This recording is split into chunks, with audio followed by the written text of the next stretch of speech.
onto Tao. So starting off, like we do on all the videos, starting off with Tao's basic attacks. Tao has a 4-button press that leads to a 5 attack combo. Alright, and on hit.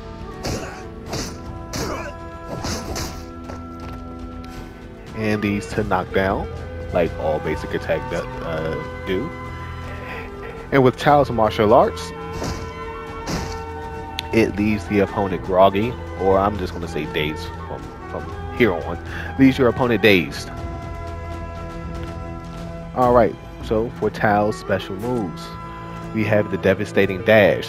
With the Devastating Dash, it is a dual function special move. The Devastating Dash will charge Tao forward in any direction, and it actually has a pretty good range on that. And of course, as you can see, Tao you can alter the direction that he travels. It's still fairly straight line, but you can move slightly left or to the right. Obviously, depending if your opponent's trying to dodge you or not. But with the single button press, if he makes contact with the opponent, he does a down swing, a down slash that leaves the opponent dazed, which obviously leads to further combo ability. And if you perform the second button press before you hit the opponent, he does a horizontal swing that does more damage and slightly pushes the enemy back, but they are no longer dazed, they don't get knocked down, they can continue to fight and move. They just creates a little bit more space for you and does a little bit more damage. For Tao's second attack, we have the Rock Breaker, which is another move that has dual functionality. So with the Rock Breaker, the single button press is just a triple strike, like most melee characters' second ability. Again, leaves the opponent knocked down on final hit.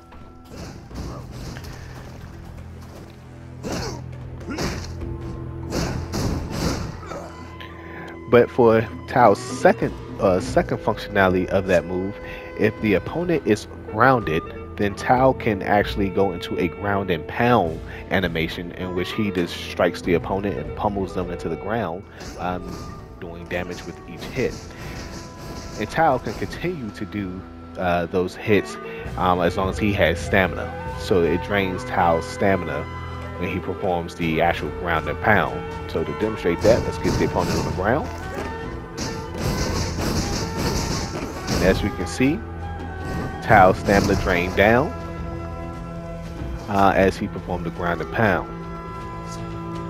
We have Ground Breaker, in which case Tao slams the ground, doing damage to the opponent, and this will also leave the opponent grounded. Which, as we've just seen with the Rock Breaker, this is probably the best setup for the Rock Breaker, because this automatically grounds and allows you to combo into the Rock Breaker if you have if it's off of cooldown. And of course, the Ground Breaker has to be close range. There's no second utility to that. It's just a quick grounding move that can be used in combo. With Tao's fourth move, we have the Earthquake, which is a charge move that has 3 different effects, 3 levels of charge, and has 3 different effects. So with level 1, Tao has a small little radius in which he will smash the ground, doing decent damage to the opponent. But the opponent remains standing, they don't get dazed, airborne, or anything like that. Level 2 of Earthquake will slam the ground, doing even more damage, but as you can see, it also pulls the opponent towards Tao.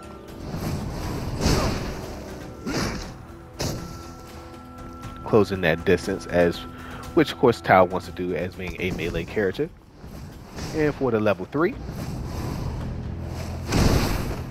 fully charged ground breaker, or Earthquake rather. Fully charged will do the most amount of damage, which is about 370 damage, and will ground the opponent wherever they stand. So he doesn't get the pull. But he will get the opponent grounded on the ground.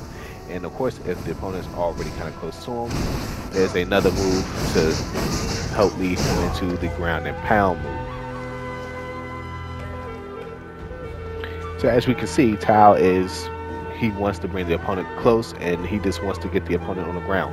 One thing I also forgot to mention about the ground breaker, my apologies, is that the ground breaker also does additional damage to an opponent that's already grounded. On a standing opponent, about a $190, 91, 90. So yeah, $190 is the damage he does on a standing opponent. But if they are already grounded, he's hitting them in a 240 range. So like an additional 50 damage on the grounded opponent. So of course that's Tao's game. He wants to keep you close. He wants to get you on the ground so that he can, ground breaker you to do more damage or get you into the ground to pound. Ultimately, just to keep you in close. Now for Tao's super move.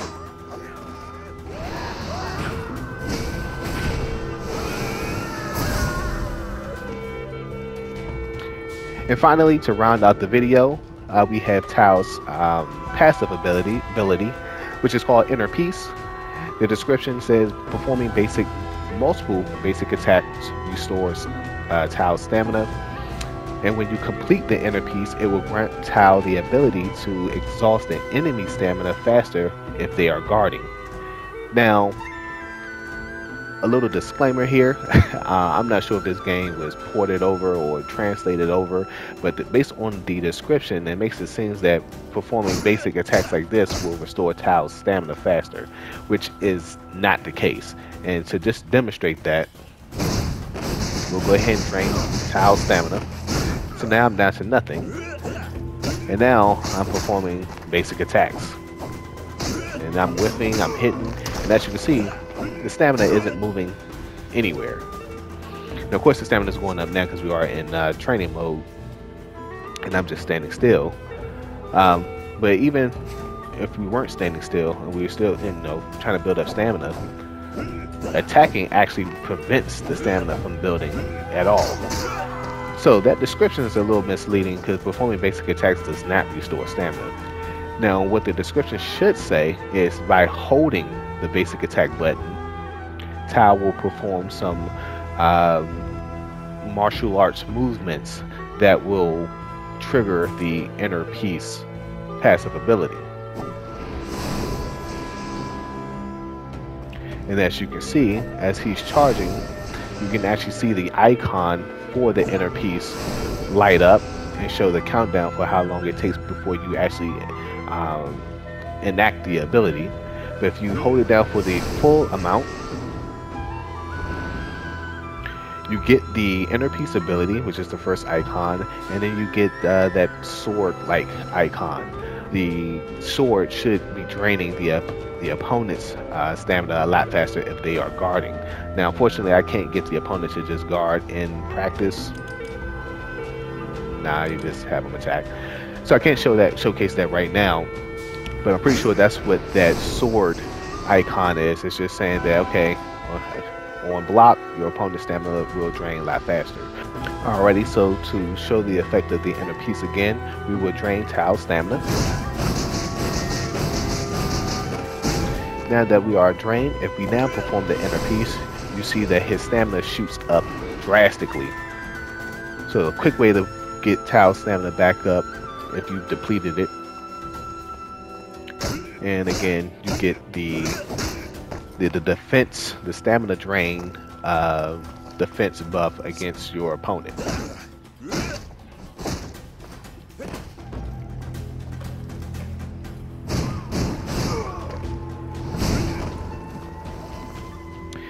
And so there you have it.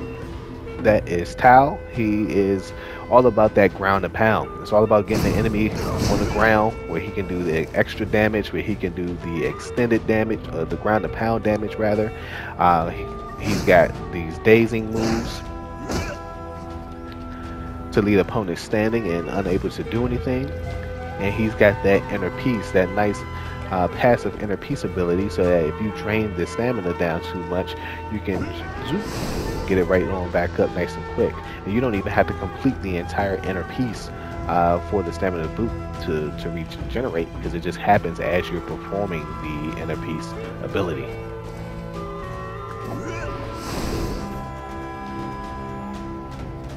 All right, so that wraps it. This character highlight for Tao.